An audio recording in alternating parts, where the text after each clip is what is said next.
and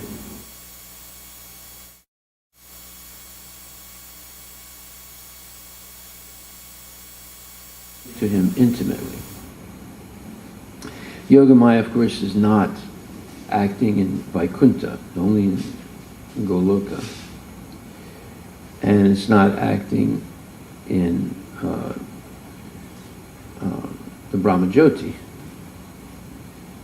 But it is in the material world, but in the form of Mahamaya that puts people in illusion. So Mahamaya sends people away from Krishna, and Yogamaya brings people closer to Krishna. So then, the Lord has infinite energies. Therefore, he can do things like this, such as expand his Yogamaya and Mahamaya potencies, some of his internal potencies. Therefore, it says, Tam Ishwaranam Paramam Maheshwaram. Tam Devatanam Paramam Chadaivatam.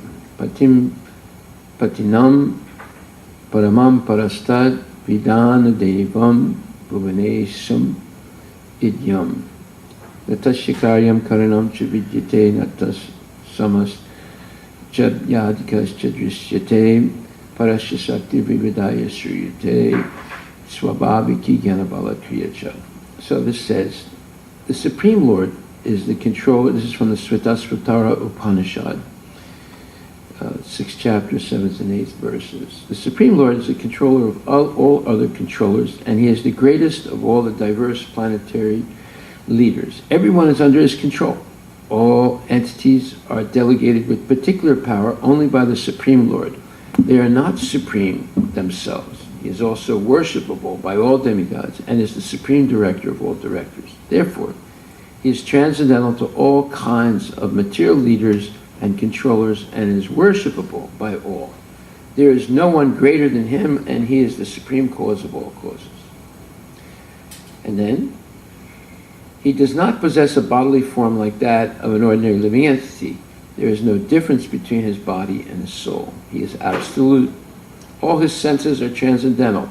Any one of his senses can perform the action of any other sense. Therefore, no one is greater than him or equal to him. His potencies are multifarious, and thus his deeds are automatically performed as a natural sequence. So, this clearly defines the unique position of Krishna. However, Lord Brahma tried to interrupt Krishna's pastimes in Goloka Vrindavan.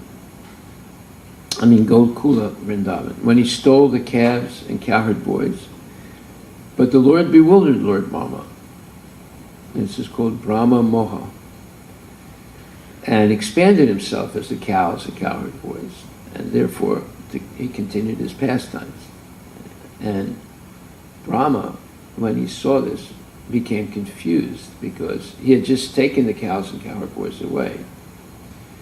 Later on, he saw that the cows and cowherd boys were able to manifest the form of Krishna. This confused him even more. And therefore he realized that Krishna is the master of all powers. That's why he's called Yogeshwara, master of all mystic powers.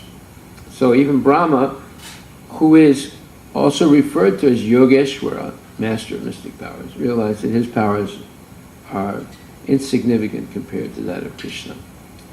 Then Lord Shiva also once wanted to see, he heard about Krishna's incarnation or manifestation as Mohini Murti.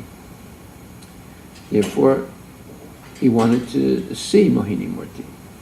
So he and his wife Parvati went to see Krishna, and when he requested to see Mohini Murti, Krishna satisfied him and showed his form. And Lord Shiva forgot his wife and started running after her. He was overwhelmed by it. He was enamored by her incredible beauty. And he forgot his wife, who is the manifestation of Mahamaya in the material world. He completely forgot her and ran after the Lord.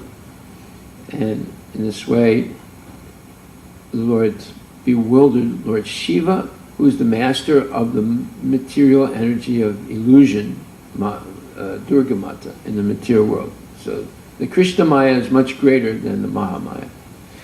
Brahma was attracted by his own daughter. Brahma was attracted by his own daughter, Vak.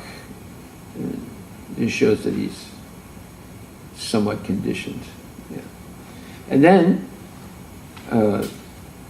Lord Indra, he tried to, and then Durga Mata herself, the story is related by Tulsidas in the Ramcharitmanas, that when Rama was walking through different forests in India looking for Sita, and he seemed to be emotionally distraught and very frustrated, Lord Shiva went to see this amazing thing. The Lord of the universe, Lord Supreme Personality of Godhead, seems to be bewildered by grief for his wife.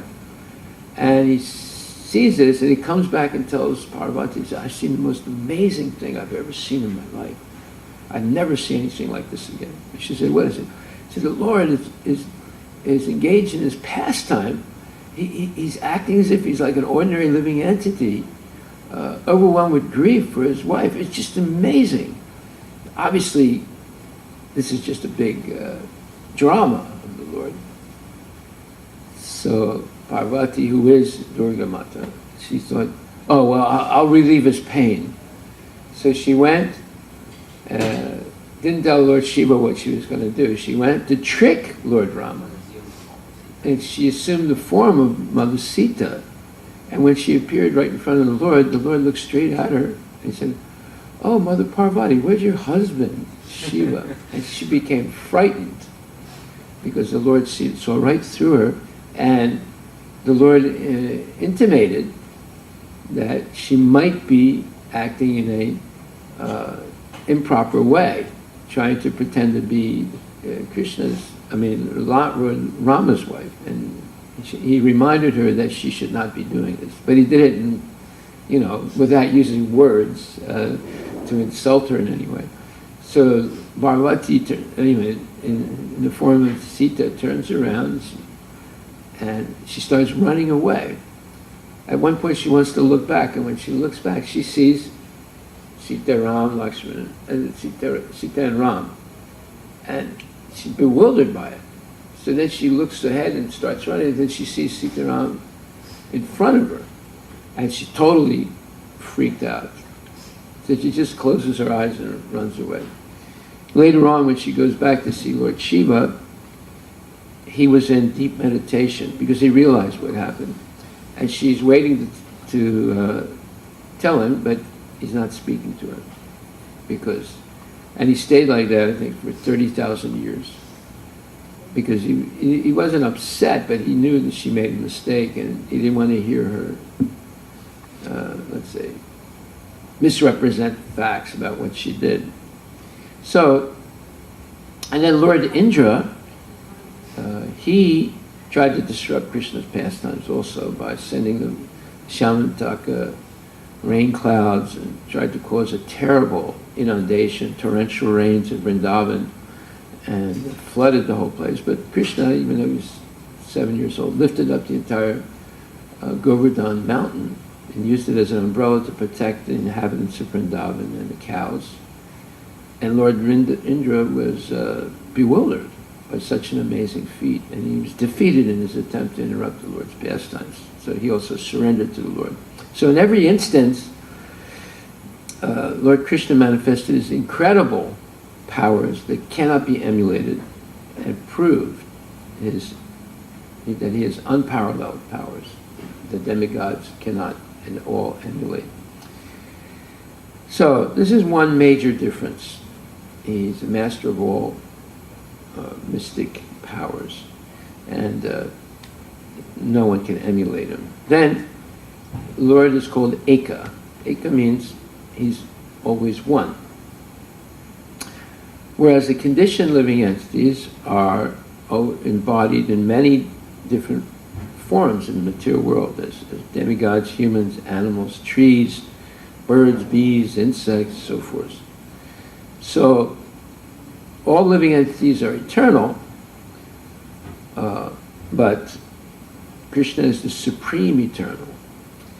So when he appears in this original form in Vrindavan, Gokula Vrindavan, either as a newborn baby, a child, an adolescent, or an adult, he possesses all his powers.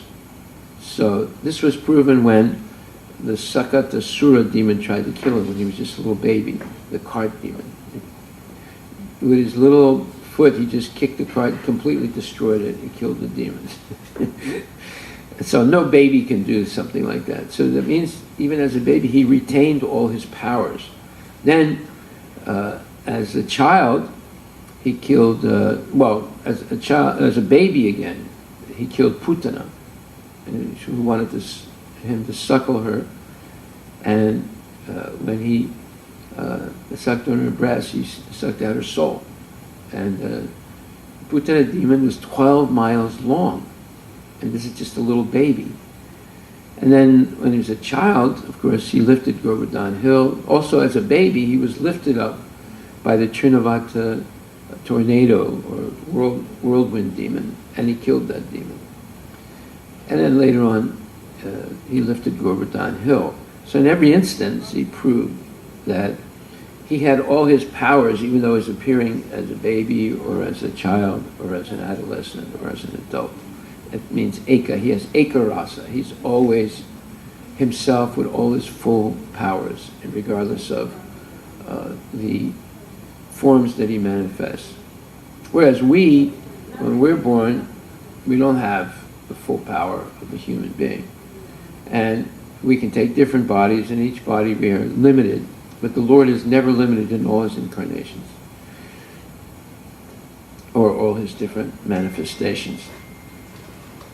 So this is the other unique position of the Lord is that he's eternal, all living entities are eternal, but he's the supreme eternal. Nityo nityanam chaitanas chaitananam eko bahunam yo vidadati kamam tam atmastam ye nupasyanti diras te sam santi shasvati netarasam. The Supreme Lord is the prime eternal among all eternal living entities. The living entities are cognizant, but the Supreme Lord is cognizant of all living entities and everything in existence. The difference is that the Supreme Lord is supplying all the necessities of life for all the other living entities, and he alone is maintaining all life, and he's the root of all cognizance and all intelligence. So this differentiates Krishna from all the living entities, and as we saw also from all the devatas. He is the Supreme Personality of Godhead. The living entities in the material world, this is another point now. This is the fourth point. So number one was the Lord has incredible powers as Yogeshwara.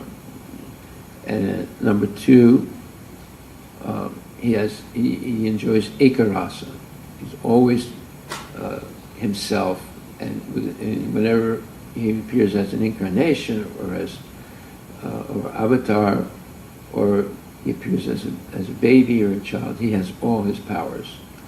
So he's always one. And then the Lord has a unique position as the maintainer of all the living entities. He's the supreme eternal. So this is the fourth point. The living entities in the material world are not pure because of their attachment to sense gratification. And they have two major weaknesses of the heart. Number one, the first weakness is their fall down. That is, due to the desire, they become attracted by the material world, they become envious of the Lord, and they want to come to the material world and lord it over material nature. And what happens when they do that? They give up the transcendental loving service of the Lord. It's a very serious thing. And we see that. You come to the material, we're all in the material world. Before we came in contact with Krishna consciousness, we had no desire to dedicate our whole life serving the Lord. Right? and even when we join Krishna consciousness, we decide, okay, I'm going to serve the Lord, we still have to become purified. Once a devotee has said to Prabhupada, "Oh, Prabhupada, I think all your devotees are pure." Prabhupada said, "Yes, but what remains?" No, he said, "I think all your devotees are perfect." And Prabhupada said, "Yes, they are all perfect, but what remains is to perfect the perfectness." So in other words, we join Krishna consciousness and we become purified almost immediately by chanting and accepting this lifestyle. But still, nasta presu abhadresu nityam bhagavata seva bhagavati tamasloke bhaktir bhagavati naistina. So all the inauspicious things are destroyed almost to nil. In other words, it doesn't say nil, it said almost to nil.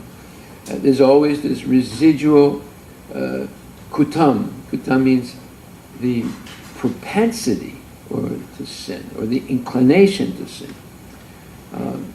We might give up sinful activity. We might become free of all sinful reactions. We might kill all sinful reactions that are unmanifest by devotional service. But the inclination to sin remains.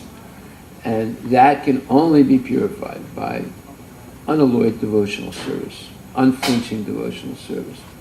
So we have these two major weaknesses. Number one, of course, is we become attracted in the material world. We come here to dominate and enjoy. And then by doing that, we give up our engagement in devotional service.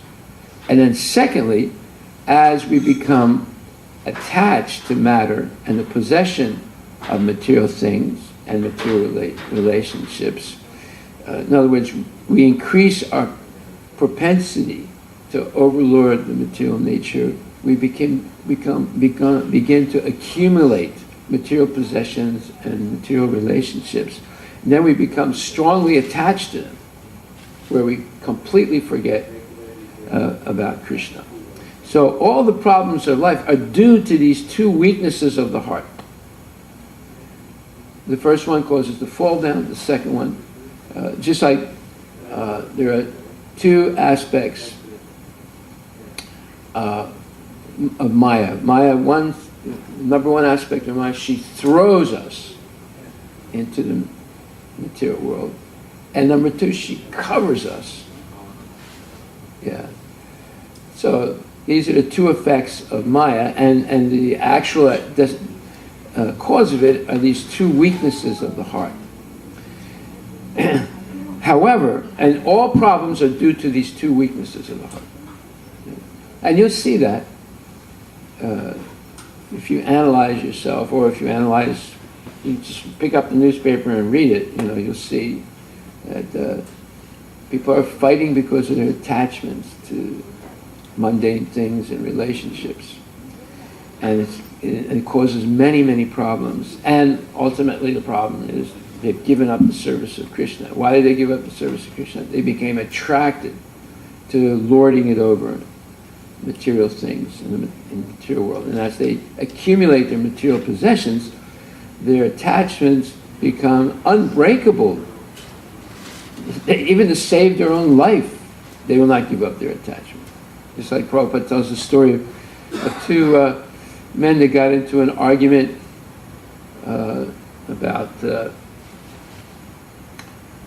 what's the best way to divide a cloth. So one said, you just rip it apart like that. The other one said, no, it's with scissors. So they got into an argument about this. And the man who said, you just rip it apart, obviously he was a very strong guy. So he grabbed the other guy and beats him up and throws him into the river. And as the man who's in the river is drowning, the last thing he does is put his arm up like that and goes like that. It's his final message to the other guy, and he's dead. So even to save his own life, he was more interested in winning the argument than saving his own life. So the people become obstinate.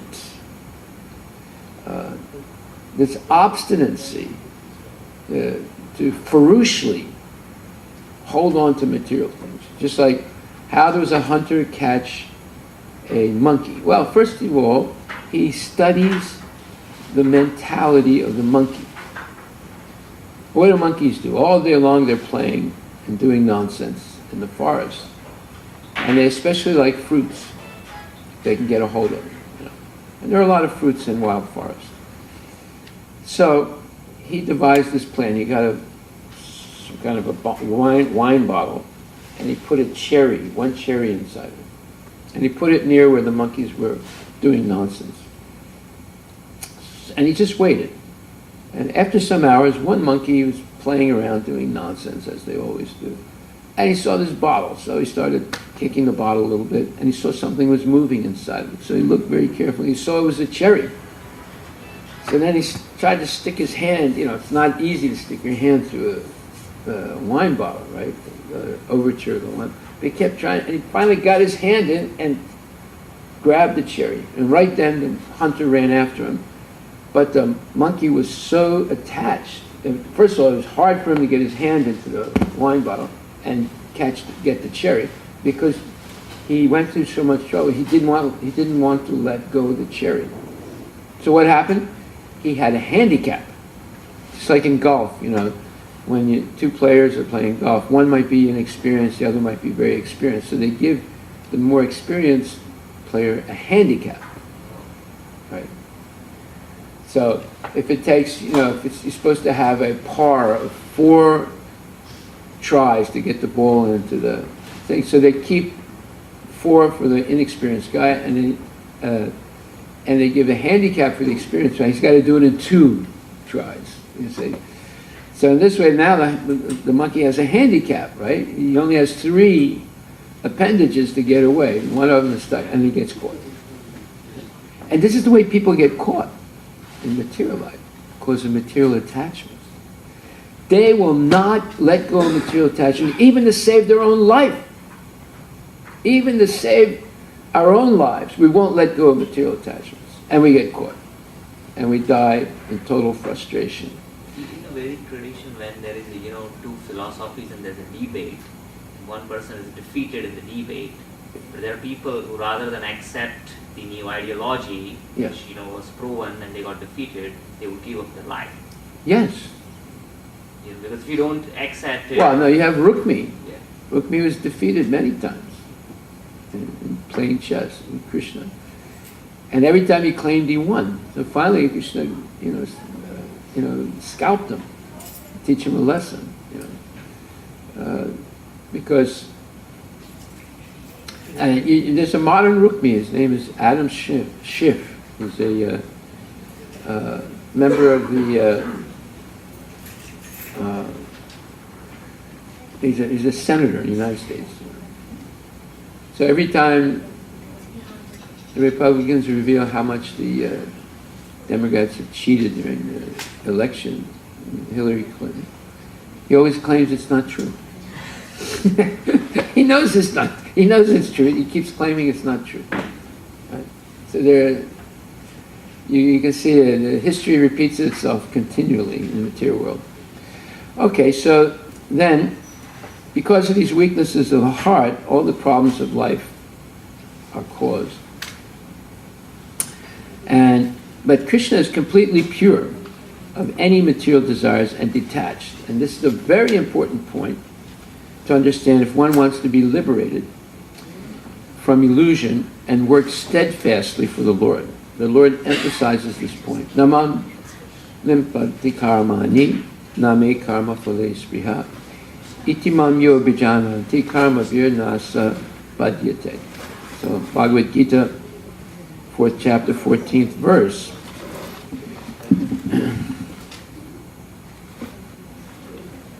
Krishna says, "There is no work that affects me, nor do I aspire for the fruits of action. One who understands this truth about me also does not become entangled in the fruitive reactions of work." Now this is a very important verse to understand if you want to go back to God. If you want to stay in the material world, just ignore this verse completely. But if you really want to go back to Godhead, you have to understand this verse and the purport to this verse. So Srila Prabhupada writes, now, what are we going over? We're going over the homework that you were supposed to do last week? Did you do the homework, Arush? Yeah. Yeah. Okay, good. The homework was to explain, because we discussed this last week, Canto 4, chapter 20, verse number 7. We just explained what differentiates Lord Krishna from all other personalities, like Lord Shiva, Brahma, Indra, Durga, and other deified personalities in the universe.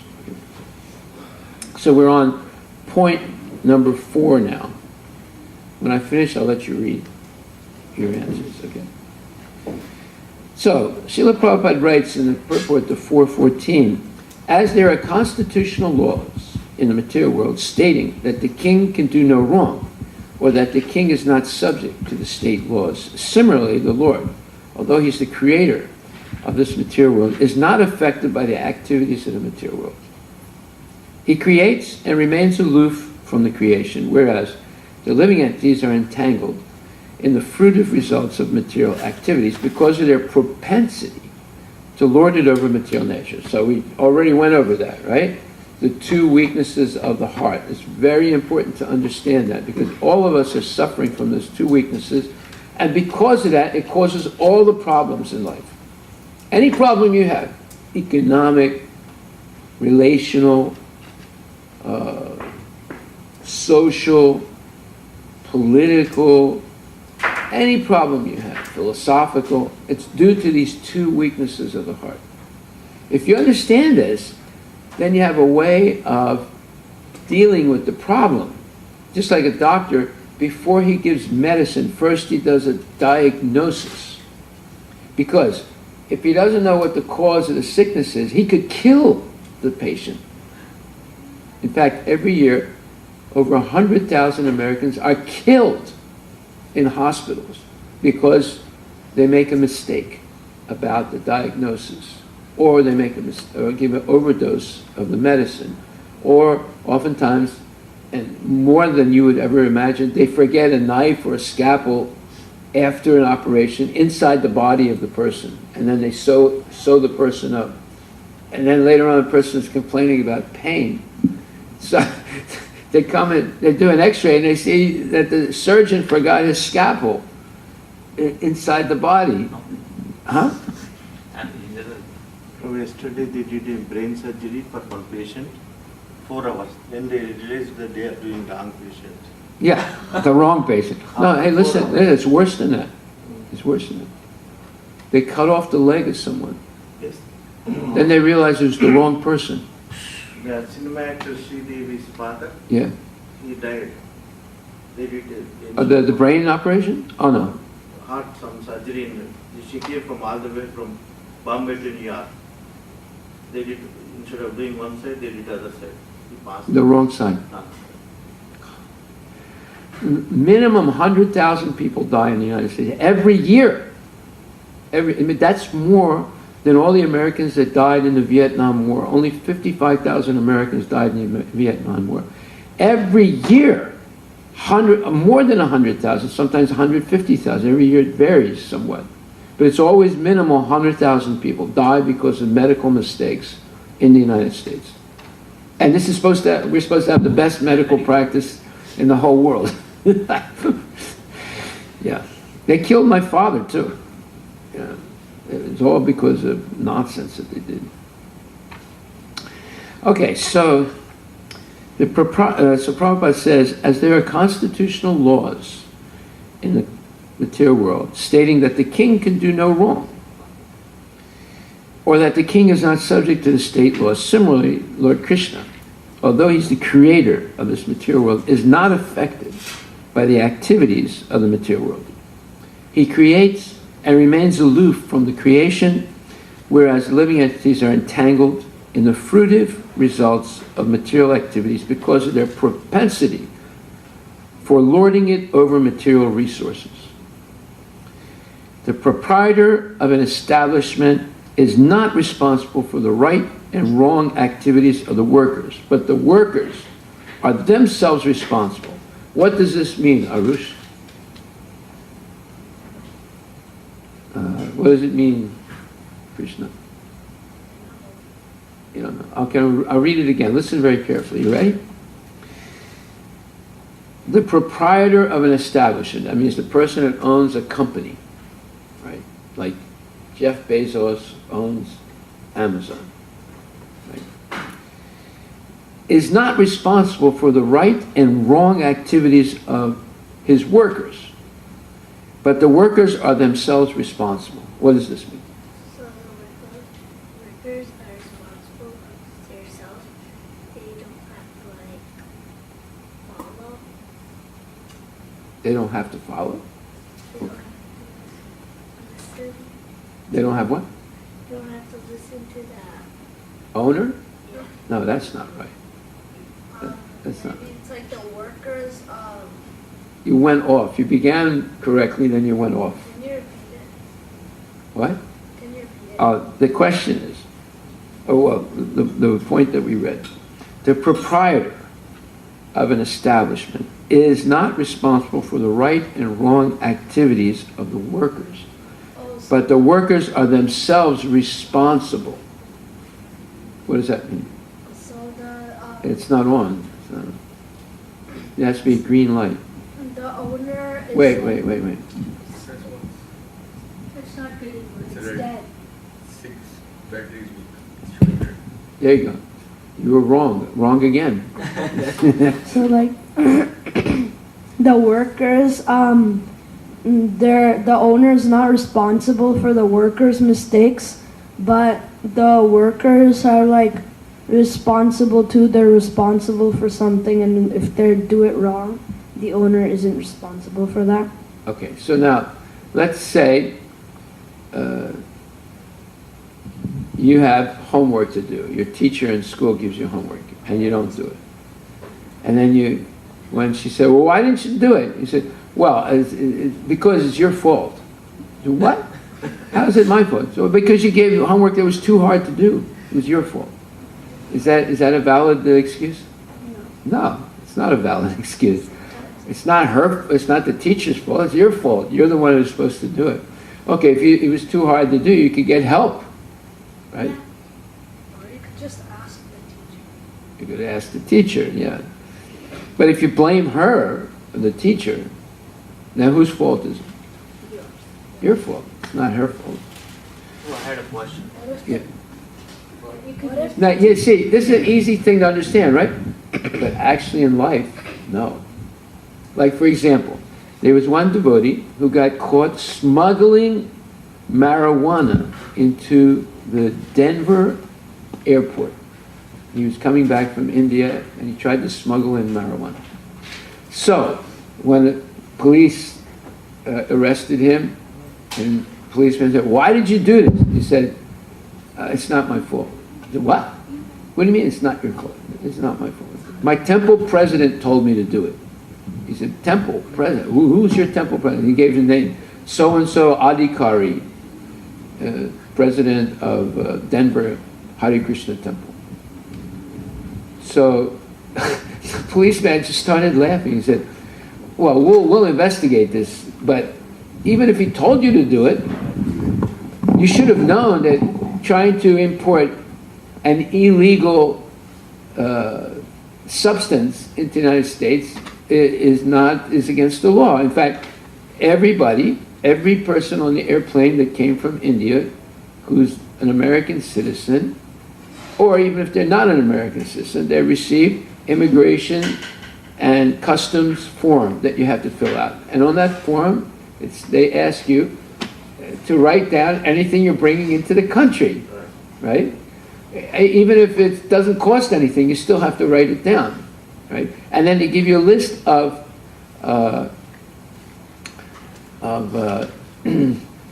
substances that are not allowed to be brought into the United States, right? Like intoxicants, like marijuana and so forth. He said, oh, well, I didn't see it. I said, what do you mean you didn't see it? The airline is obliged to give one to everyone. He said, oh, they didn't give it to me. He said, that's not a fact. He said, because you cannot get through customs unless you fill the form. And then the policeman later on got a photocopy of the form that he filled out. You see? So So then in court, his lawyer still maintained that the temple president told him to do it. Right? In other words, it's not his fault, it's Krishna's fault, or the Krishna temple fault. So they brought in the temple president. He said, I never told him to do that. He said, that's against the law. I mean, our principles are no meat eating, no gambling, no illicit connection, and no intoxication. So how could we ask him to bring in marijuana when it's not even allowed? Right? So obviously they put that nonsense person in jail. But see, the whole idea is everyone has personal responsibility. Doesn't matter, even if someone tells you, bring marijuana into America. Even if it's a temple president, like if I tell someone, bring marijuana, if I tell you, bring marijuana, you say, Prabhu, I'm going to Vrindavan, what can I bring back for the temple? Bring some marijuana. If you do that, you're responsible, even though I told you to do it. Right? I would never tell you to do it, of course. But as a devotee, you know that intoxication is not allowed. So you still have, everyone is personally responsible. I had a question. Mataji. So, You understand this point, Amish? So if your dad tells you, don't smoke, and if you smoke a cigarette, who's responsible? Right. So, Prabhu, if I understand this correctly, the leaders are not responsible for the action of the subordinates?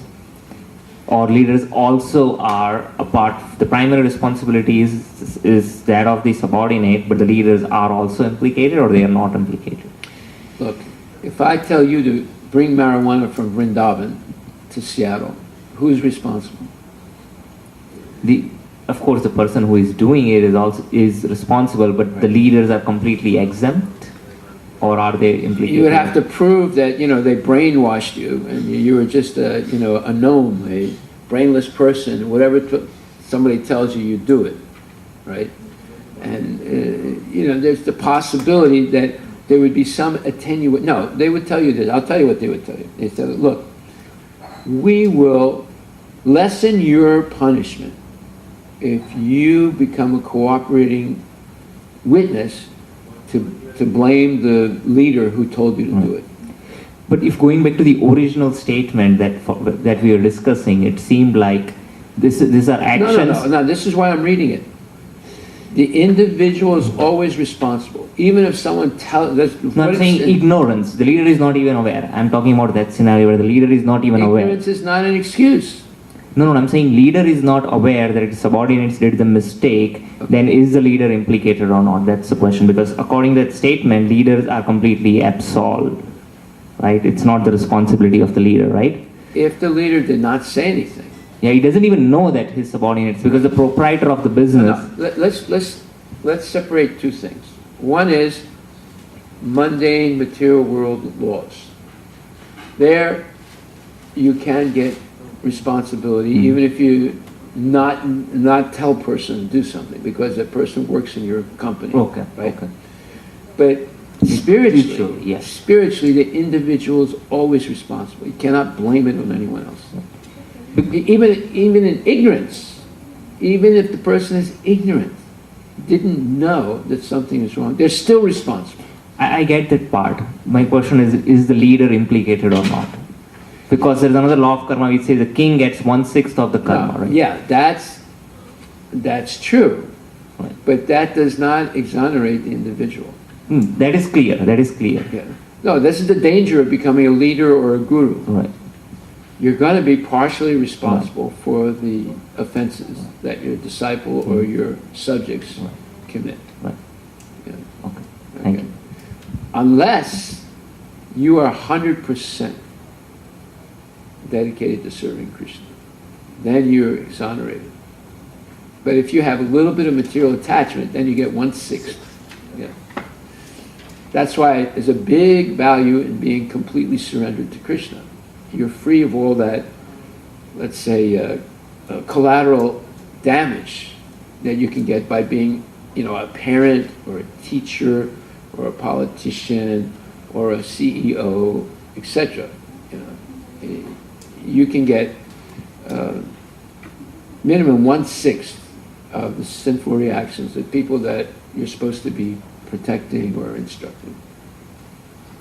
This guru business is a very dangerous business, right? As well as being a CEO or any management position, you're always prone to be affected by what the people under you do if you're not 100% pure. You have a little bit of attachment, you get some reactions. Like the doctor that abused all the Olympic athletes, now they are saying that the committee, the leader of the committee, this was happening under his nose. Maybe he was aware. No, that's because the complaints were there, but they never, or if they acted, they never actually fired the guy.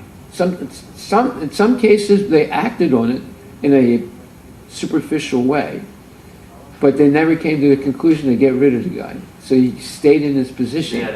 Yeah, and the same thing happened in ISKCON with the Turley case. The leaders never really acted. It cost the movement $15 million. Right? So you have to take seriously, if you're a leader, you have to take seriously protecting the people under you. Or if you're a parent, yes.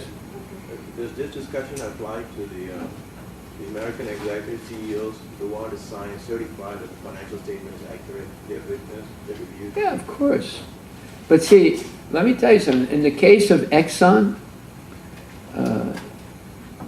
that was a complete government, let's say, attempt to destroy a company. Exxon did not deserve to be go into bankruptcy and become, like ending that company. That was a vicious attack on that company. It was politically motivated.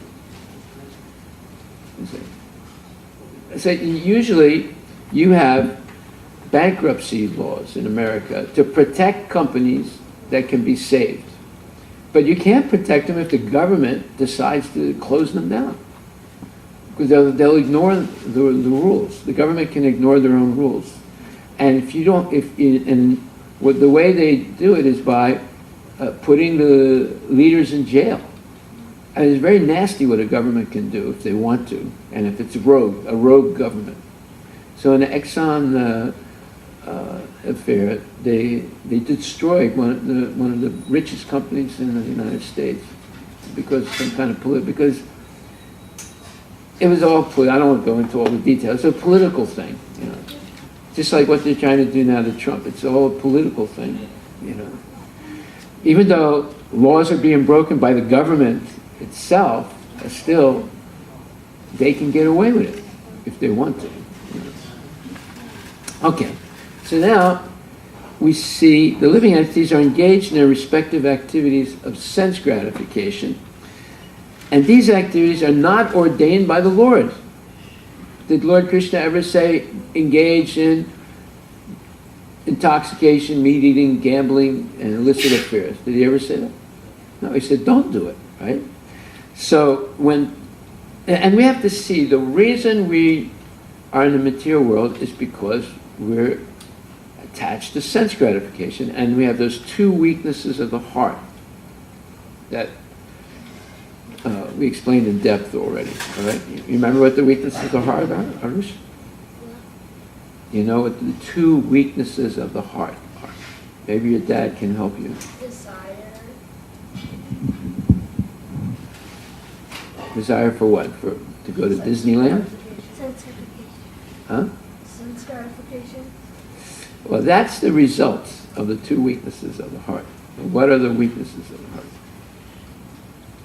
Come on, we just spent like a half an hour going over it. I came to it. You came to it. Okay. Okay, number one, weakness of the heart. We desire to lord over something in the material world. We become attracted to the material world due to enviousness of Krishna. And we to come to the material world and become a Krishna. So A little Krishna. Now, you're a little Krishna, right? No, not in that sense, right? We want to lord it over. We want to have, a spinner, and then want to have a bigger spinner, and then we want to have an even bigger spinner. There are different levels of spinners. Did you know that? Yeah. Oh yeah. Yeah, you can get one for like, $5. You can get one for $500. Really? Oh yeah. Someone brought a 1,000 to school. Oh, you saw one of $1,000. See? Hey man, you got to catch up to what's happening in society. Huh? Same purpose. The 1,000 one and the $5 one, same thing they did. Right? You see? But they have They're all status Except symbols. it has like gold and stuff on it. Yeah. Does it have lights on it also? Yeah. Yeah. Okay. You We see? got it in the office with lights on, T-Mobile lights. They'll give you free fidget cubes. Yeah, we got free cubes. The puzzle, the cubic. No, No, it's there's just this thing- infinite. It just spins on like if you Oh, control yeah. it. Yeah, you see, this. Look, did you know about spinners? Let's say 5 years ago. No. So they just came on the market like maybe Yeah, 2 years ago, some right? person brought it. And then someone came to your school and had a spinner, right? Yeah. What happened in your mind when you saw that? Oh my god, I need that. You see, you say, I got to get that, right? And did that person let you play with his spinner? At first, it's like, that thing's dumb, all it does is spin. Yeah. And another person brought it, and another person brought it, and like soon everybody had it. And I'm like, oh my god, I need to get This that. is called scale, right? Critical mass. Right. You see how this is dangerous. But we're in the material world because of the same thing. We became attracted. Something glittered in the material world, and we were like dissatisfied with Krishna, out of envy. So we thought, let me go to the material world, and I can be Krishna. I can have spinners and cars and houses and be a CEO and have money and 401ks and all these things, and partners and blah, blah, blah. Parents let their kids have $1,000 spin. Yeah, That's even ridiculous. Like, No. Parents let their kids have a $100,000 new BMW convertible, and the kid is dead in 3 months because of speeding. It's not just a $1,000 spinner. It goes way beyond that, Prabhu. My friend Way beyond that. $1,000 like Rolex or something like that. Now, Rolex doesn't cost $1,000. A real Rolex. No, she's saying 4,000. 4,000. Oh yeah, okay. Then you get that's a cheap Rolex. It's not really one, but they didn't want to I give the think real Rolex, which costs $35,000. That was a cheap one for a kid. the school does not have any rules on like what you limit, like school. They might have some limits on clothing, like let's say some girl comes in with a mini skirt, they might object to that. In some schools, not all schools. And then how mini is it? So if it's mini up to here, they might accept it. If it's mini up to here, they might reject it. There's different degrees of mini. Like in India, they have uniforms. You cannot display your wealth. You keep your wealth at home. You cannot come and In all the schools? A lot of school like this, high school, even like Now I've seen Indian kids without uniform going to school. Up to like 12th grade, you have to like wear uniforms. You cannot. Now, that was a general rule, but that's also beginning to go away. That was the general rule. I agree with you, but that's also gradually, disappearing. So there will be two weaknesses of heart. One is the attraction to the material world, and then And because of that, you fall down. fall down, and then You fall down, and you try and dominate. Right? That's number one. And because of that, the domination mentality, you give up completely devotional service. Now, the same thing can happen in the material world. Someone joins a temple, and after 10 years, to go, multi-level marketing. And it completely seizes their mind, and then they pester everyone in the temple, you have to get on my downline, you have to get on my downline, right? And that's complete nonsense. So eventually, the devotees get sick and tired of it, so then the person tries to go out and cheat people, and they get an anxiety, and they want to have their downline, they want to have the checks coming in every month. So eventually they give up devotional service. I've seen it happen many times. You give up devotional service. Okay, so the second weakness of the heart is as you begin to dominate in the material world, you acquire material things, houses, cars, Rolexes, and so forth. This was a big thing in the temple, by the way. Oh, yeah. Way back, I can go back 40 years in the temple. At that time, there were no, cell phones, right? It was a calculator. The calculator was a status symbol at that time. So the temple president had a calculator, and he'd say, well, how many books did you do today? And they'd say, oh, I did 8 books. And he would go like this. Well, you should have made at least, 50 francs, $50. And he'd say, oh, I only made 35. Oh, well, tomorrow then you're going to have to increase. If to sell the same number of books, you have to bring in, $50 plus the 15 that you missed today. But it would all be calculated. So everyone got a calculator. Everyone had to get a calculator. And then it became, the electronic typewriter, right? And then, the status symbols kept changing in the temple. Then, you had to get this Brahmin vest. You know what a vest is, right? Yeah. So, you have your dhoti, but you have to put a Brahmin vest on and a Gandhi hat on. So that was another status symbol.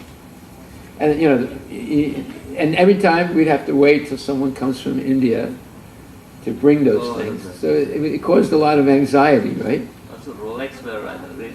Oh, that was another. Yeah. I read something like, during the time of zonals, so there were some reporters are trying to, attending a temple program, they were trying to find, 2 reporters were talking. I'm like, how do you know who's the leader? They are all, They don't have Rolexes. So, check out who has the Rolexes.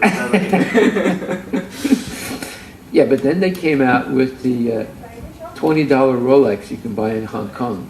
That looks exactly like the real one, unless you open it up. When you open it up, you see it's a bunch of junk on the inside. But outside, it looked exactly like the real one. So the ones that couldn't get the real Rolex, they would buy the junk Hong Kong Rolex. Yeah, this was in the temple. Yeah. So then next, you become, as you accumulate material things and material relationships, you become very attached to them. So much so that you're completely an illusion. So, and all the problems of life are due to these 2 weaknesses of the heart. So what are they, Arush? We desire to know our material nature. Excellent. Because of that, we give up devotional service. Okay, that's part of number 1. Oh, I know. Number 2 is, as we increase material things, we become completely bewildered and very strongly attached to material things. It's almost impossible to break that attachment. Okay? 2 weaknesses of the heart. And what are all the problems in life due to? What's the cause of all the problems in life, Baruch? Material, but No, these 2 weaknesses of the heart. And sense gratification comes in at that point. When you start accumulating all these material things, then you want to enjoy them. Okay. So living entities are engaged in their respective activities of sense gratification. And these activities are not ordained by the Lord. What does that mean? Not ordained. Huh? not sanctioned. They're not permitted by the Lord. The Lord doesn't say, you can do this. He says, you shouldn't do it. Right? So, who's responsible if they break the principles, if Krishna says you should follow them? Yes? You. Yes, the individual is responsible. And then for advancement in sense gratification, these the living entities engage in all kinds of work in the material world. Getting this job, that job, and they work really hard to make money, to guarantee an increasing, continually increasing levels of sense gratification. And ultimately, they desire to do pujas. Not to go back to Godhead, but to go to the heavenly planets, where sense gratification is even more. You see, they're not really interested in Krishna. They do the different Vedic rituals for sense gratification after death.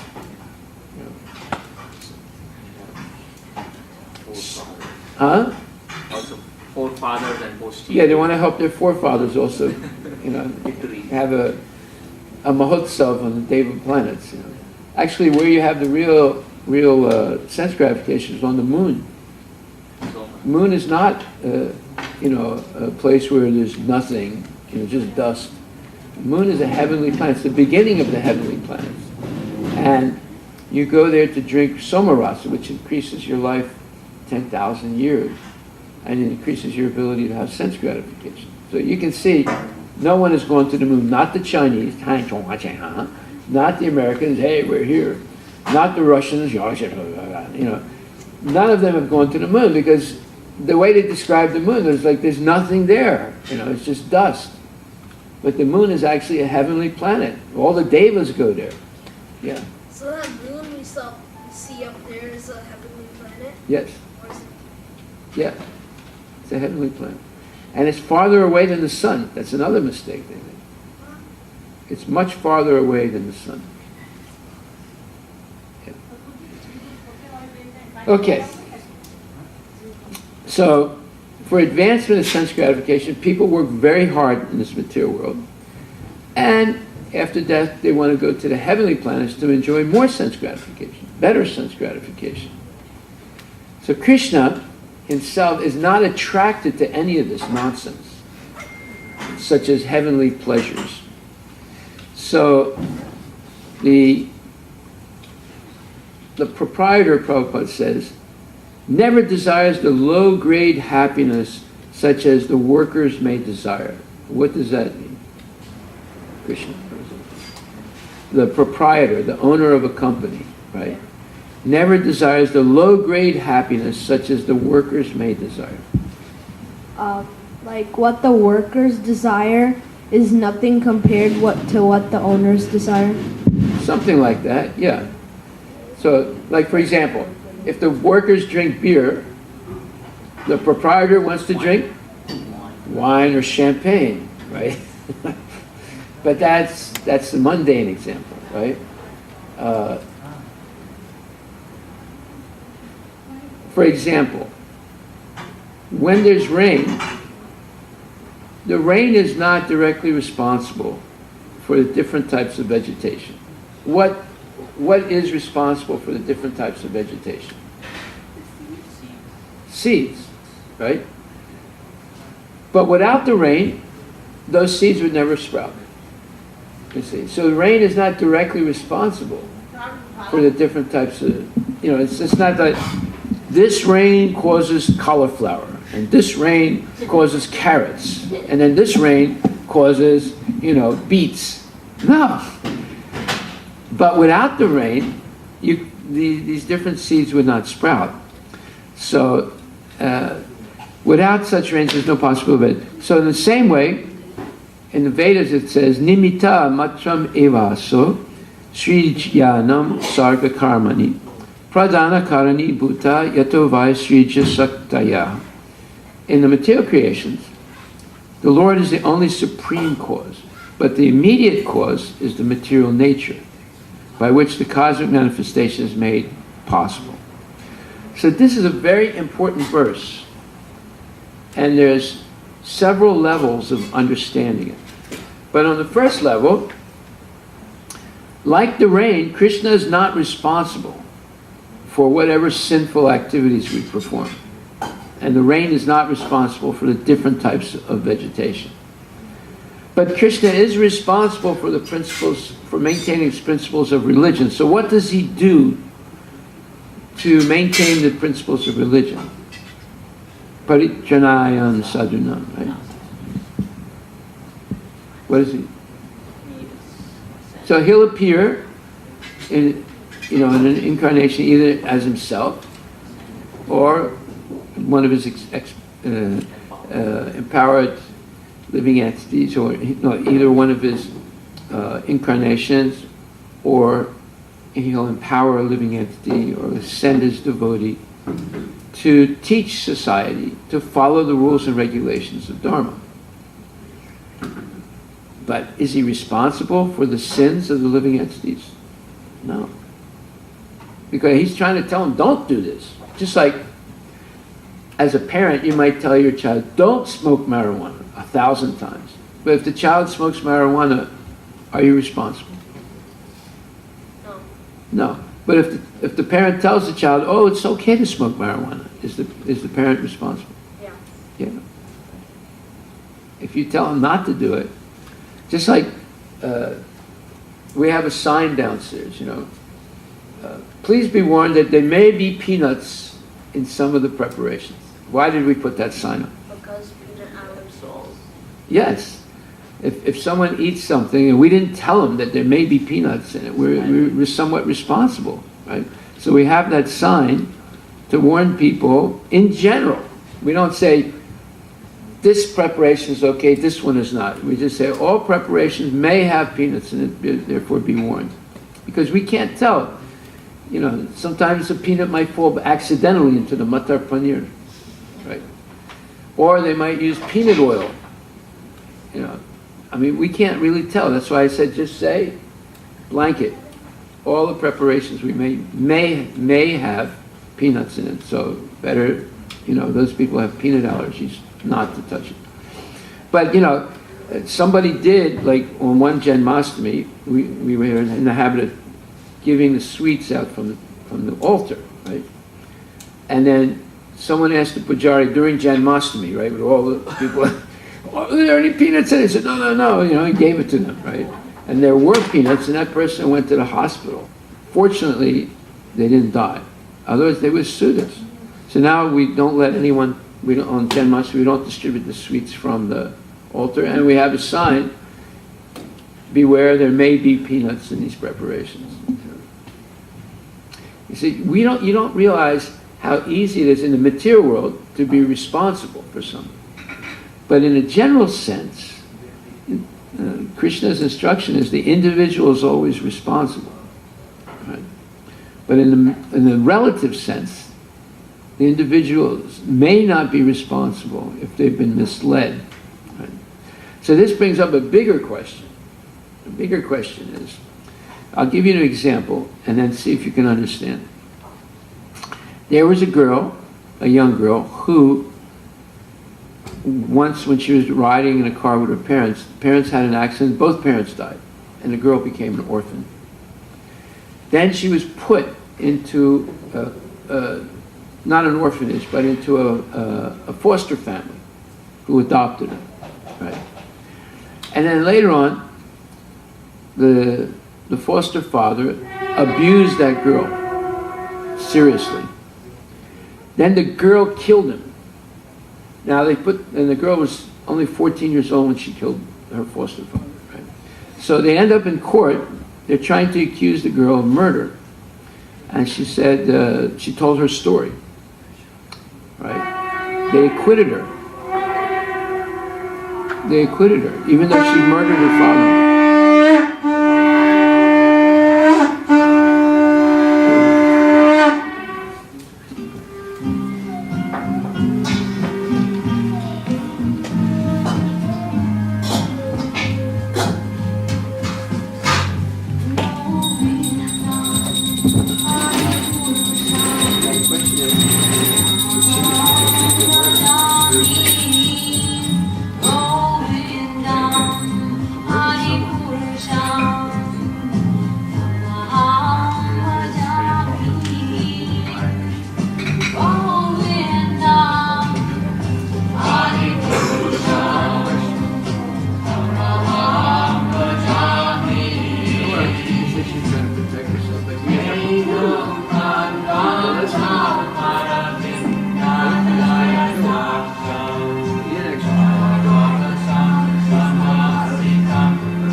Well,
Bhakti Vinodakshaya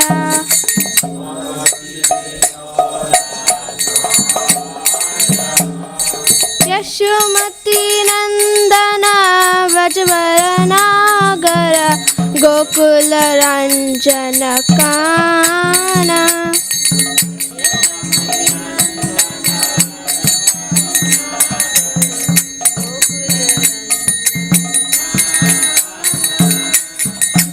Yashomati Nandana Vrajvaranagara Gokula Ranjana Kana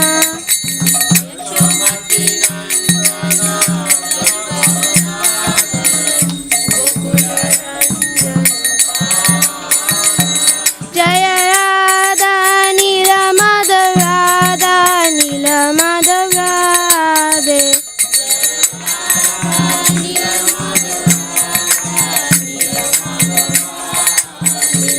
Jaya Sita Ram Jaya Sita Ram Jaya Sita Ram Jaya Lakshman Hanuman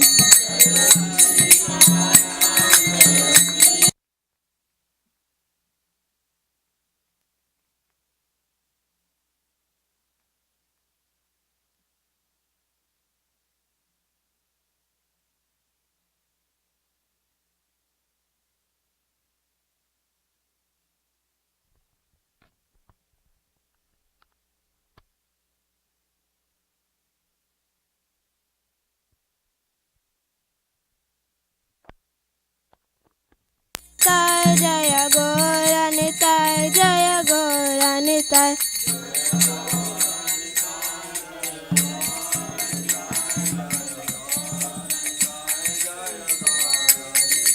Jaya Jagannatha Jaya Jagannatha Jaya Baladeva Jaya Subhadra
So this brings up a really interesting point, that is responsibility. Who is actually responsible? So when the personality of Dharma, the bull, was being questioned, yes.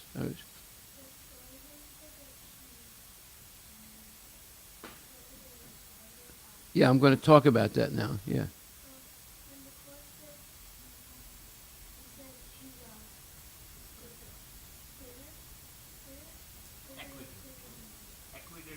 Acquitted. It means she was freed of all responsibility.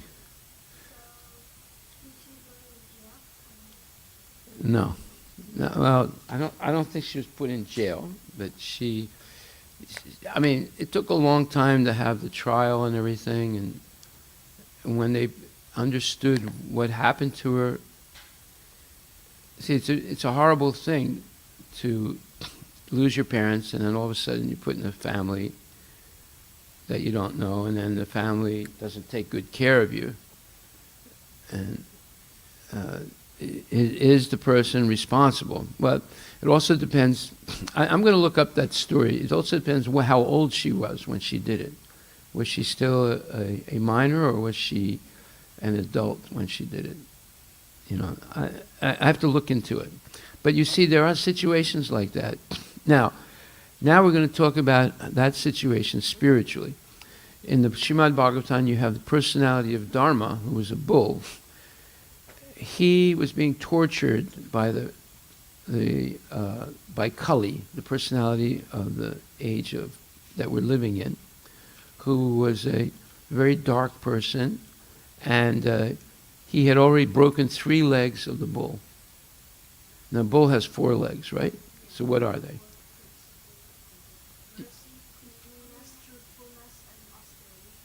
Perfect.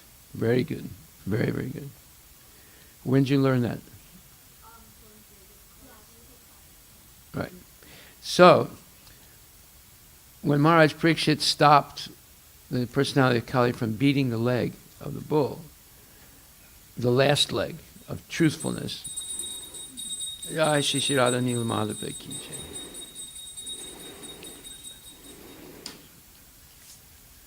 At that time, Maharaj Parikshit asked, "Who did this to you?" He was expecting the obvious answer, the personality of Kali, right? The bull said, "I can't really say." And he said, "Well, how come? I mean, it's obvious Kali did it." He said, "Well, no one can do anything without the sanction of God. So Krishna is the Supreme Personality of Godhead. Nothing happens, not even a blade of grass moves without the sanction of God. So there's some mystery behind it. And therefore, I'm not going to blame anyone. I'm just going to accept the suffering that I'm receiving and wait and see what Krishna wants." Now, this is a very high level of understanding of life, right? Ordinary people would not. Well, I did give an example, however, when this one white person went into a church in, I think it was North Carolina or South Carolina, and killed 9 black people. It was a black church, black person's church. He killed 9 people. And it's a horrible tragedy, right? And the guy was crazy, right? So after the funerals were over, the people were in church, and they forgave him and prayed for his salvation. Even though, they're real Christians, right? They didn't say, hang the guy, they forgave him, and prayed for him. Yeah. Perpetrator? Yeah. So, see, this is not a strange phenomenon, because it's in Christianity also, forgiveness, but in the Vedas it's more specific, because there's a verse, 10th chapter, 10th canto, 14th chapter, 8th verse. It says, "Tate nukampam susamiksamano bunjana evatma kritam vipakam tat ahritvak vapurbir vidadam namaste jivetu yo muktipade sadayabak." So, if you look in your Bhagavad Gita, 12th chapter, we've done this already before, but we'll do it again. 13th and 14th verse, this verse is quoted, or at least the first 2 lines are quoted, and it says, "Whenever a devotee is in distress or has fallen into difficulty, he thinks that it is the Lord's mercy upon him. He thinks, thanks to my past misdeeds, I should suffer far, far greater than I am suffering now. So it is by the mercy of the Supreme Lord, that I am not getting all the punishment I am due, I am just getting a little by the mercy of the Supreme Personality of Godhead. So, therefore, such a devotee is always calm, quiet, and patient despite many distressful conditions. So, this is very hard for most people to understand. But, as I've said before, it all depends if you really want to go back to Godhead or if you want to stay in the material world. If you stay in the material world, then you want revenge. Huh? On the perpetrator. A perpetrator is a person who caused you harm, like kills someone or hurts them purposely. Right? So, but if a person is really interested in going back to Godhead, they will have this forgiving nature. Now, we went through this in depth last week. If you're responsible for other people, then then you have to attribute guilt and causality to someone and punish them. But if you're only responsible for yourself, then you can forgive. But you just can't forgive people if you're responsible for protecting them, like family members or whatever. So therefore, if someone trashes or harms a devotee, Krishna never forgives that person. But the devotee may forgive that person.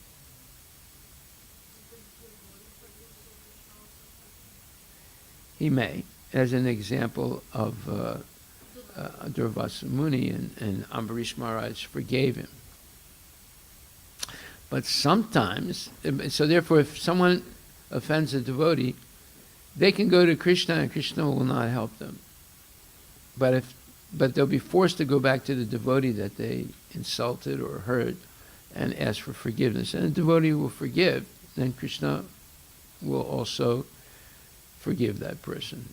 But if the person never forgives, never asks for forgiveness of the offense, then Krishna will punish that person.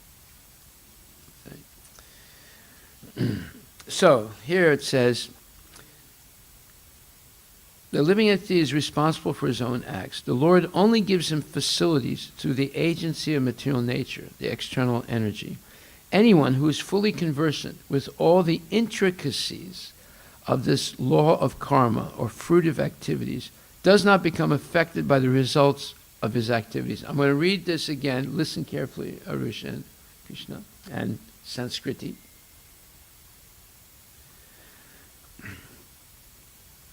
Anyone who is fully conversant with all the intricacies of this law of karma or fruitive activities does not become affected by the results of his activities. Yes. What does this mean in Sanskrit? Wait a minute. What? Conversant means you're aware of it. You understand it. Okay. Conversant comes from a word converse, meaning you describe something to another person, right? So you can only describe something if you know what it is. So conversant implies you know what you're talking about, right? Okay, Sanskrit. Did you hear that? What I read? You want me to read it again? Yeah. Okay.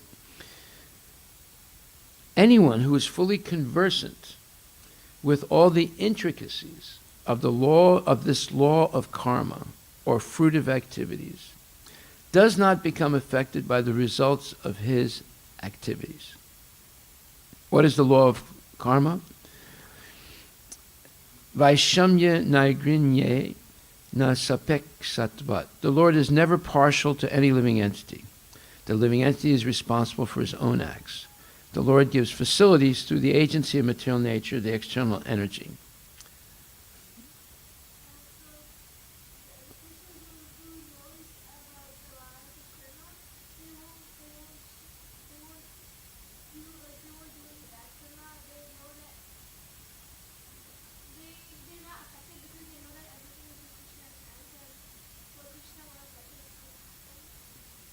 Yeah, that's mostly right. In other words, they understand that nothing can happen without Krishna's will. And if they are suffering, it's definitely due to some mistake they made in the past. So they accept that suffering as the mercy of the Lord, and they wait patiently, being more serious about spiritual life, chanting, following the rules and regulations, so forth. And they wait for the goodwill and the mercy of Krishna. Yes, Arush? Intricacies? Intricacy means the very complicated issues of karma. Just like I gave you an example. A young girl's going with her parents somewhere, they have an accident, parents die. She ends up in a foster home. And the mother and father in the foster home or at least the father, hurt her and give her a lot of trouble. Right? So, is she responsible for the suffering that she's receiving? Well, in a sense, you could say yes.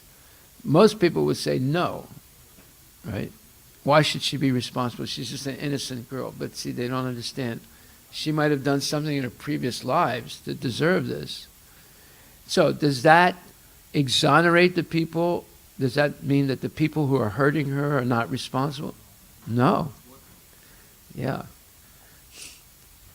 Now, I'm going to give you a real example now. I once met a young man, he was like 28, 29 years old, this is some years ago, who grew up in our Gurukul in Vrindavan. His parents put him in that Gurukul and sort of left him there. And they were in America and he was in India. And he was abused, seriously. So he never blamed ISKCON. And there was a court case. He didn't join the court case. So I was up all night with him once, cooking for a Rath Yatra festival in San Francisco. I didn't know who he was. So by around 1 or 2 o'clock, he started opening up to me about what happened to him. And I was shocked. Right? And then he explained how he actually forgave all the people. He never joined the court case against ISKCON. And that now his life was very constructive. He was getting a master's degree in psychology and so forth. I was amazed. He's an example of, and when he was abused, he was just a little kid. He joined that school when he was like 6. And he didn't leave until he was like 17, 18, right? So here's a person who's exceptional. And I asked him, well, how come you didn't join the case? He said, because I had such great respect for Prabhupada, I would never do anything to hurt his movement. Now this person, although he was only 29 when I met him, he's a saint. He's a genuine devotee, right? And this is a true story. Right? So we see there are different ways of accepting suffering. And if someone understands the intricacies of the laws of karma, then they do not become affected by the results of their activities.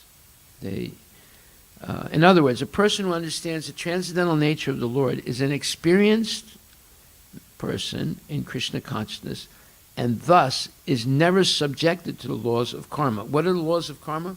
They're the laws of action and reaction. What does that mean, Krishna? Action and reaction. Action is like I'm doing something, and then reaction is like the way you react to something. Yes. Now, how did this boy, who was 29 when I met him, and who went through the Gurukul system, how did he react? You have to speak into the microphone because people might be listening. How did he react? Did he say, I'm going to get revenge, I'm going to join that court case, I'm going to sue ISKCON, I'm going to... Okay, it's not on. The microphone is not on. Yeah, okay. Go ahead, speak. It's not on. Microphone is not on. Namarata. The microphone is not on. Go ahead. Well, he said he didn't want to do anything to hurt Prabhupada. Yeah, in other words, action and reaction. How did he react? He did action. No, how did he react? He tolerated Yes. Why? because he didn't want to hurt Prabhupada's movement because he had so much respect Well, for that's him. one aspect, but the real reason is he understood the intricacies He of knew the karma cycle. Huh? He knew the karma, like, the cycle. Well, he knew that he must have made some mistake in the past. It could have been this life or a previous life. So he just accepted what happened. Partially, definitely because he respected Prabhupada, but he accepted it and waited patiently. And, all suffering does not continue eternally. It'll like this, summer and winter, it'll eventually come to an end and you go into a different phase of your life. Yes?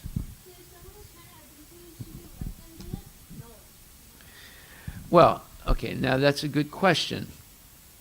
And it depends on what situation you're in.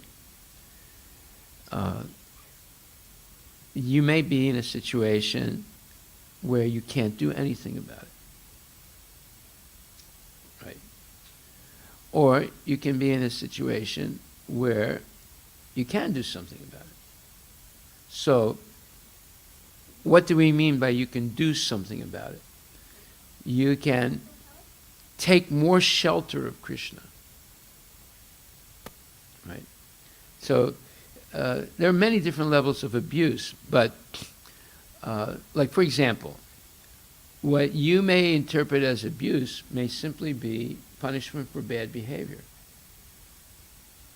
So you see, it's a tricky issue. So what you should see is this is an opportunity for me to become more serious about Krishna consciousness. Now, if Krishna wants to protect you, no one can kill you. And if Krishna wants to kill you, no one can protect you. So therefore, the best solution is to take more shelter in Krishna consciousness. Now, how do you take shelter in Krishna consciousness? Chanting, hearing, feasting. Does that sound like punishment? No. So therefore, if you increase your chanting, if you increase your hearing, like just now, you're hearing, right? You asked an important question, now you're hearing your response. And feasting. Feasting means prasadam. No, not just eating. The cow also eats. The meat eater also eats. Now, feasting on prasadam, it's not just eating. It's not grub. Grub is a gross word for food. This is prasadam. You have to respect prasadam, because it's Krishna's mercy. So, if Krishna wants to protect you, no one can really hurt you. So therefore, we should take shelter in Krishna. Okay. Now I'll give you an example. My mother, when she was just a little girl, 7 years old, her whole family was massacred.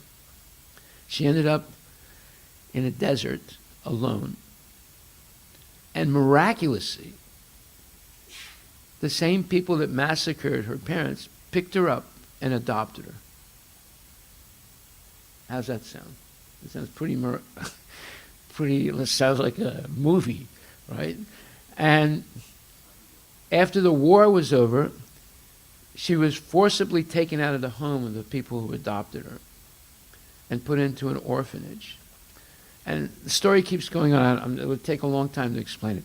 But eventually she became completely free and came to America and got married and had kids and a family. Okay? So that's a miraculous story, right? Because Krishna protected her. She was just an innocent little girl.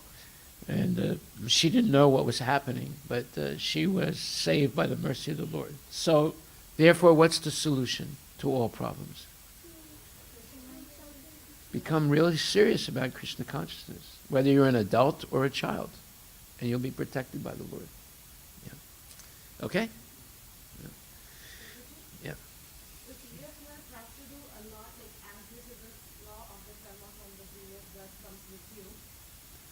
For my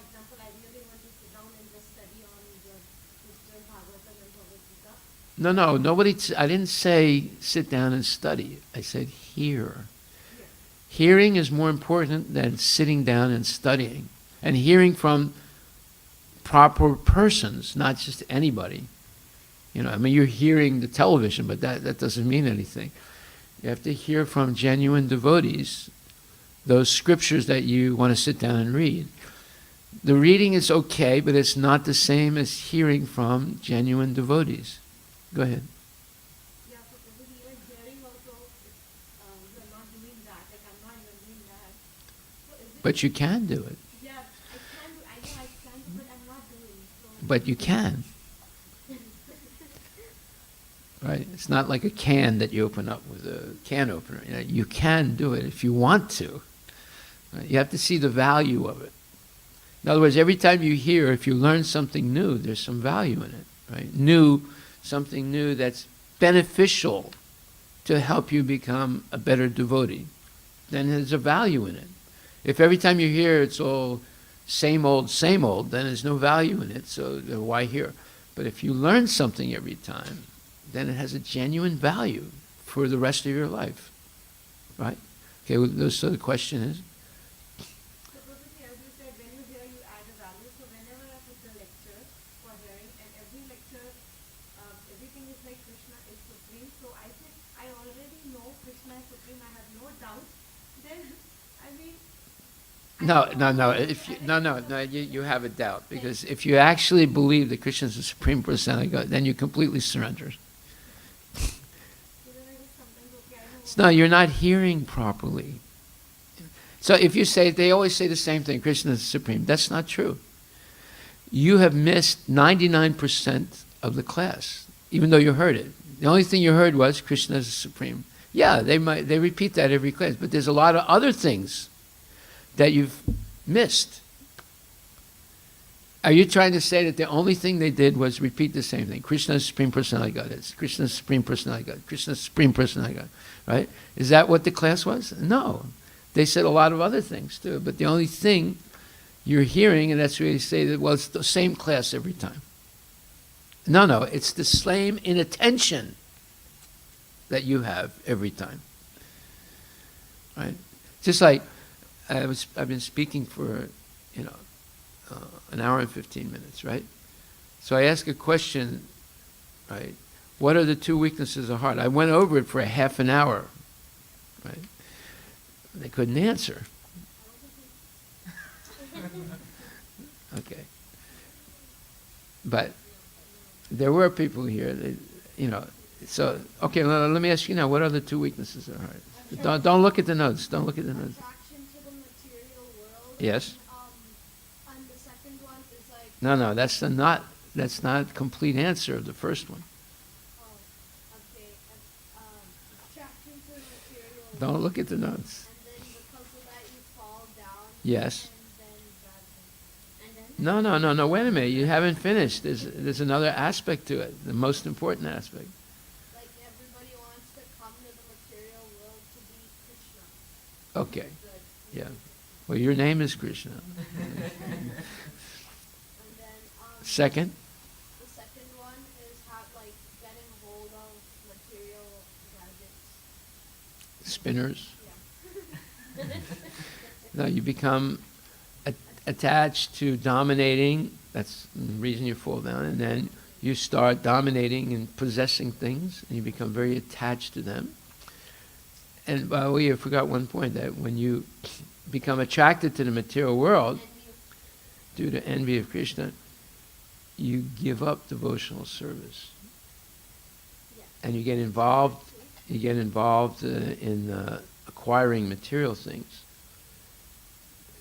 And because of the attraction, you give up devotional service, and now you switch from serving Krishna to serving yourself, and then you start accumulating material things, and you become very attached to the material things, and then the desire for sense gratification completely takes over, and you dominate, enjoy those things, and these are the two weaknesses of heart that cause all the problems of life. You have any problems? Yeah. Okay. So now you know the reason why you have problems. I know the reason why I have problems also. These two reasons. These weaknesses. What is the weakness of the heart? An example of weakness of the heart was Dhritarashtra. What was his weakness of the heart? Huh? Attachment to Duryodhana. Yeah, his attachment to Duryodhana. Although he knew, he was told when Duryodhana was born by astrologer that get rid of this child because he'll cause the downfall of your whole dynasty. He didn't do it. He didn't do it, and it caused the downfall of his whole dynasty. So these weaknesses are very dangerous. Okay, so in other words, the person who understands this transcendental nature of the Lord is an experienced person in Krishna consciousness, and thus he is never subjected to the laws of karma. One who does not know the transcendental nature of the Lord and who thinks that the activities of the Lord are aimed at fruitive activities. In other words, Krishna is like me, he wants sense gratification. As are the activities of ordinary living entities, certainly becomes entangled himself in fruitive activities. But one who knows the Supreme Lord is a liberated soul fixed in Krishna consciousness. You're saying that he says the same thing all the time. Krishna is the Supreme Personality. That means you must know the Supreme Truth. Therefore, you're a liberated soul. Are you liberated? So, therefore, there's a lot more to understand about how Krishna is the Supreme Personality of Godhead. You have to listen very carefully. Okay, so we'll stop right there. This was a purport to, this part of the discussion was a purport to the 4th chapter, 14th verse. We see what a profound purport it is. And we're not finished with the homework. Okay, Arush, when he comes back, he can read his homework from last week, but the homework is still more to the homework that I had for last week. So I also did the homework, but I haven't finished it. Yeah. Go ahead, first. Just follow up to that answer that you have given. So, but I still didn't understand when to tolerate and when to protect. So, who takes the mic?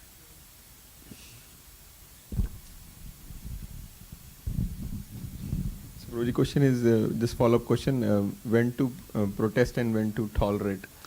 Well, if we go back to 12th chapter, 13th and 14th verse, Prabhupada says, one who is coming again to the point of pure devotional service. The Lord is describing the transcendental qualifications of a pure devotee in these two verses. Advaita sarvabhutanam maitrakarana evacha nirmama nirahankara samadukha sukham shami santusta satatam yogi yata atma drita nischaya mayarpita mano buddhir yomad bhakta same priya. Okay? So, a pure devotee is never disturbed in any circumstances, nor is he envious of anyone. Nor does a devotee become his enemy's enemy. He thinks, this person is acting as my enemy due to my own past misdeeds. So, it is better to suffer than to protest. Now, again, this is only in the case if you personally are not responsible for anybody else. If you're responsible for someone else, right, then you have to act. But if you're only responsible for yourself, then this pertains. This is pertinent. It is better to suffer than to protest. Now I'll give you another real example. One time someone came up to me and said, tomorrow I'm going to literally kill my team leader. Not literally, figuratively kill my team leader. I'm going to lodge a complaint about him to the CEO. I said, why? Well, because, I'm a Maharashtrian, nobody can insult me. Anybody insults me, I'll kill them. I said, don't do anything. Said, oh, what do you mean, don't do anything? I said, forget about this Maharashtrian. Are you a devotee? Let me ask you, are you a devotee? Well, yeah, I'm in this shape. Okay, then you're not a Maharashtrian. You are a devotee. And I said, don't do anything. No, wait, I mean, this problem. No, I said, don't do anything. Just tolerate it. Matrasparsastu konteya, sitosa sukadugada, agamapayanu nitas, tam statiksha svabharata, right? Just like there's summer and winter, there's a period you might suffer, just tolerate it.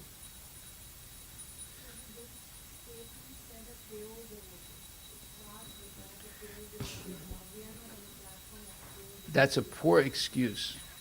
That's a very, very poor excuse. If you stick to that, you will never become a pure devotee.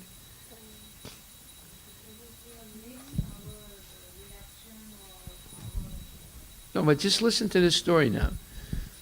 Okay, this person was not a pure devotee, right? But he took advice from me. He didn't protest.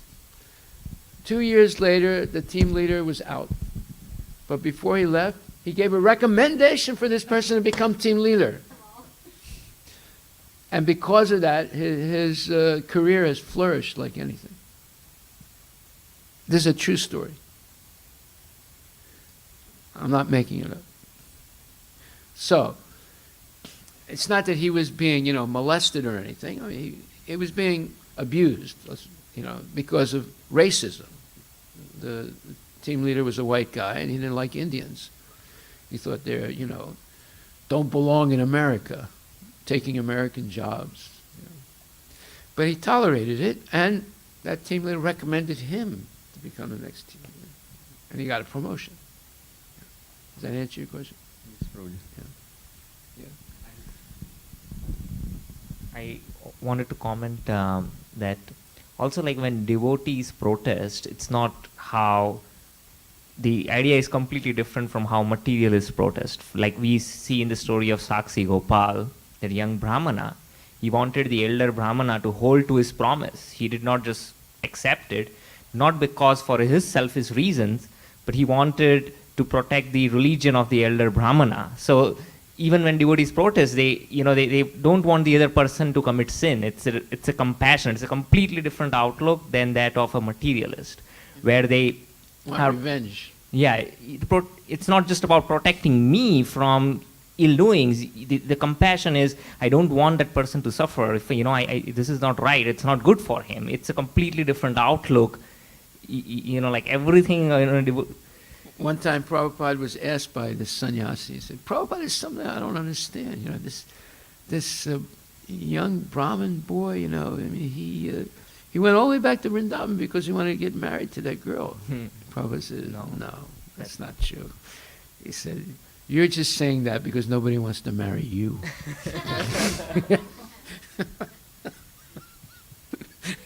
Yeah, Prabhupada put him in his place. No, the Brahmin boy had no personal motive. Exactly, yeah.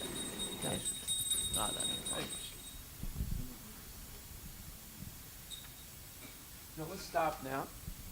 Continue again tomorrow, Sunday. So today we have Sankirtan at 3 o'clock.